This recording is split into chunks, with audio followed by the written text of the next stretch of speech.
Fulgenzi in the eponymously named team run Porsche 992 Cup car.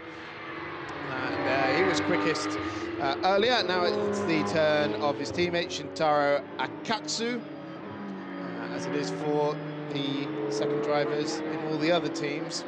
And we'll start to get an idea of how our endurance grid is going to form up. They're sharing with the International GTOpen this weekend. A combined grid of 51 cars will barrel towards La Source tomorrow. In the meantime, we've got grids to set. My name is Chris Stevens. Alongside me, with calculator in hand, is Chris McCarthy.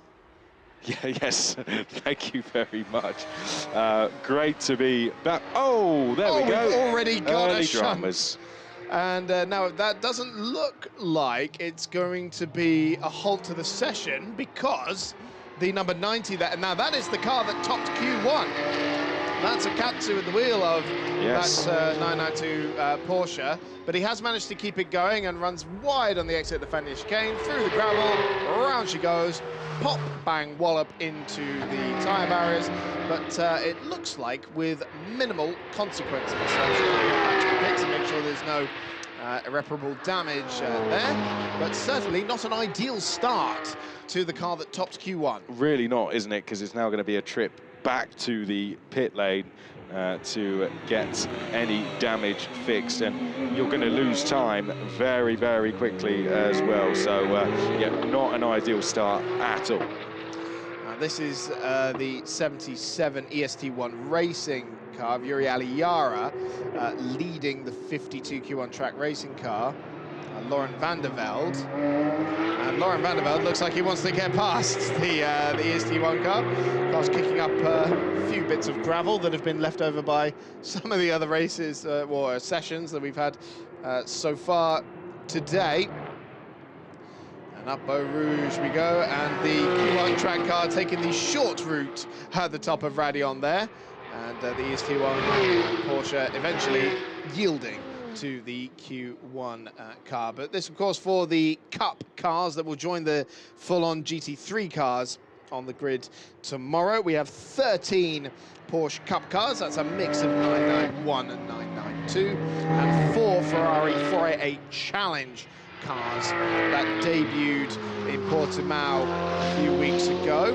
And the performance levels between the two cars have been very, very interesting. And one thing we didn't really bring up in Q1 was that the GT Cup race in Portimao was longer than these 488 challenges are usually run, 50-minute races as compared to the usual 30-minute Ferrari Challenge races you'll see these cars in. How are they going to fare in a 2-hour, 20-minute endurance race? That's going to be a voyage of discovery for Myrtol Motorsport and Kessel Racing, the two teams running Ferraris in this championship this weekend. And of course, among the names that we will be seeing in this session include Adam Christodoulou in the Volcano Motorsport Porsche, which had Evgeny Leonov in the Cup Q1. Normally runs solo in that car, but this being the endurance race, it is mandatory for you to have a second driver.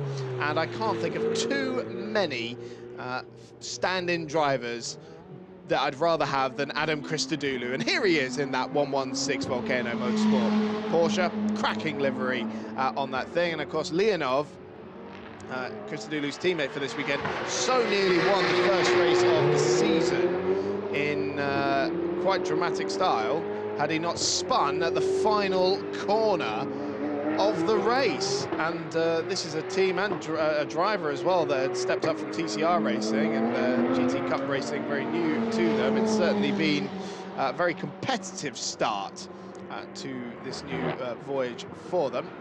And we'll see if they can continue to show good pace as Christodoulou mounts the curbs in Eau Rouge. Yeah, Christodoulou, very talented driver, very experienced driver as well. Let's see what he can go and do now.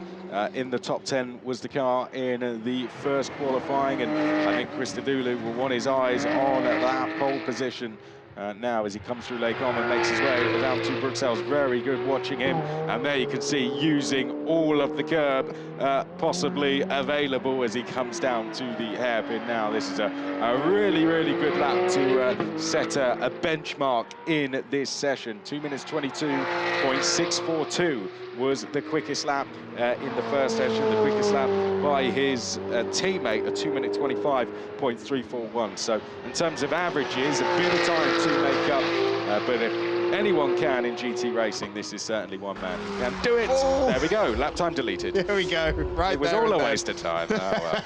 Let's call that a dress rehearsal to the next one. I'm still getting my head around seeing Adam Christodoulou in a Porsche. I just haven't been so synonymous with the Mercedes brand in GT3 racing. Of course, won the Nürburgring 24 Hours with Mercedes in 2016, and of course ran with the Thieber Motorsport Mercedes alongside Rima Jafali in GTOpen last year. Christodoulou certainly showing some very strong pace in the early stages of this Q2 session. It is currently Gianluca Di Lorenzi who has the benchmark time of 2:24.321. That's the number 67 GDL Racing Porsche. But I have a feeling that Christodoulou is about to smack that one out of the water, but then subsequently we'll have it deleted because he went wide at Pouhon. So, I mean, for what it's worth, looking at it already, lots of lap times being deleted, including one from Christodoulou. So I think that's going to be 2 in a row deleted. Could well be, and this is why, just running wide at Pouhon there. I promise I didn't run wide. There you go. No. No arguments there. Not at all. Ivan Velasco, meanwhile, setting the pace, 2:24.146. Now that sounded like a car that was there we go. A moment. And this is it, I think. Oh, now we're just skipping across the curb there to avoid I was gonna say. contact. An unusual... Oh, now, has he got a problem? Did he have to refire the car? What was wrong? Did he accidentally knock it into neutral, yes, getting it over the curb? That was a good spot, yeah. There was a lot of revs, but not a lot of movement. Yeah. So. I was going to say, that's a good place to park it. You get a great view through there on the inside of that curb. Yes. Here we go. So he's trying to round up the number 90. That car's already been in the barriers. Oh, he was put onto the grass. There you go. Good save. Wow. Well done is that Samuel Bosio? It is, in the... Yes, in the GTR racing car. Now, look, there's a bit of bodywork, a bit of debris there as well that he ran over to begin with, but then suddenly the 90 comes across and I'm going to run into the back of this guy. And, well, you certainly can't park there, mate. There was 2 fans sat there on their deck chairs and had a perfect view of that. Yeah. And that's exactly why I had the cameras out. Yeah. We film it for them, don't worry, just enjoy the action and the sounds that come with it. Certainly don't. Now, I cannot lie, I will never stop praising the sound of a flat 6 Porsche. And the fact that we have 13 of them on the grid is music to my ears, especially when it is accompanied by that 3.9-litre V8 of the Ferrari A8. They sound incredible. That we're listening to. Now, the number 80, that is the pace setter, Ivan Velasco. The number 80, that is also the championship leader of GT Cup Europe, having won both races in Portimao, and he's currently more than 2 tenths up on a time he needs to beat his provisional pole time. And again, we're saying provisional pole time when really we have to remind everyone it's the averages that count. I'm very scared for when you ask me to go and work those out. Yes, well, the number 80 was 4th fastest in Q1, so this is a very promising start to the campaign. But Christodoulou absolutely smacks out the park once again.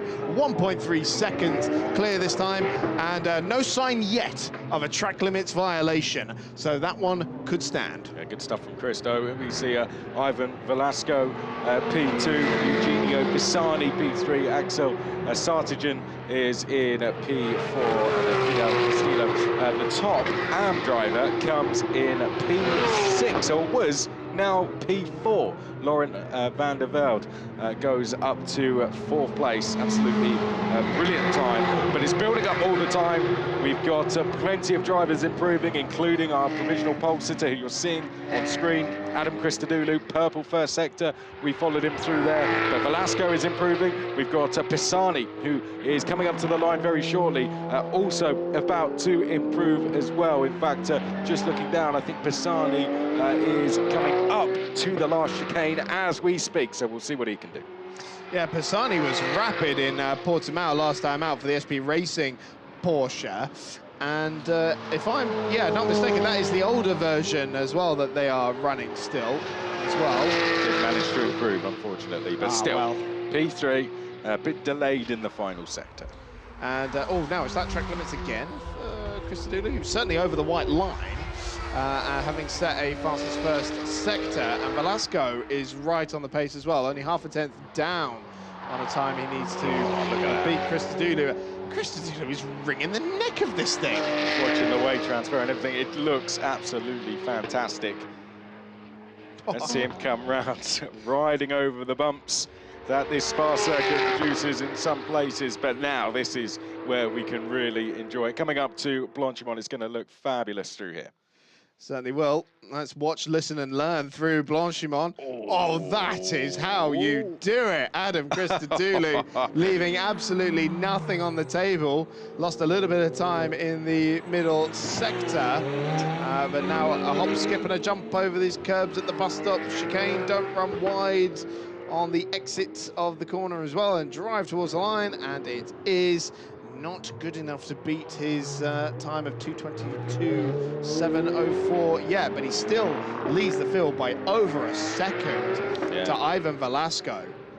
Yeah, really good stuff from Christodoulou, and you can see he really does have the measure over pretty much the entire field. Velasco is the only driver that can get within 2 seconds of Christodoulou.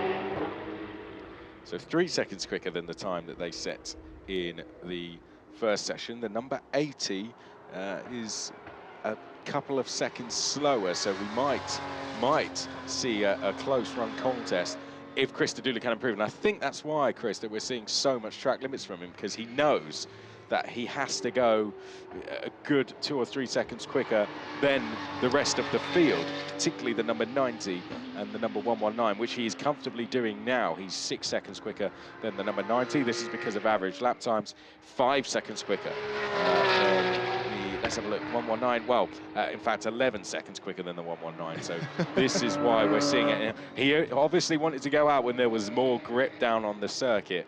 And so far, it's paying off. Yes, because that car with Leonov behind the wheel was a couple of seconds away from the ultimate pace setter, which was Enrico Fulgenzi.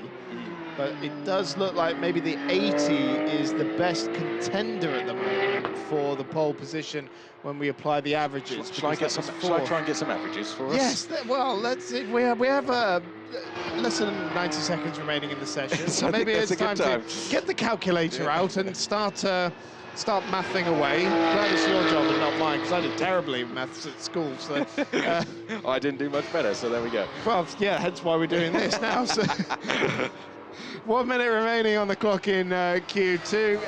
Final moments to try and improve grid positions for the endurance race. It is the averages that count.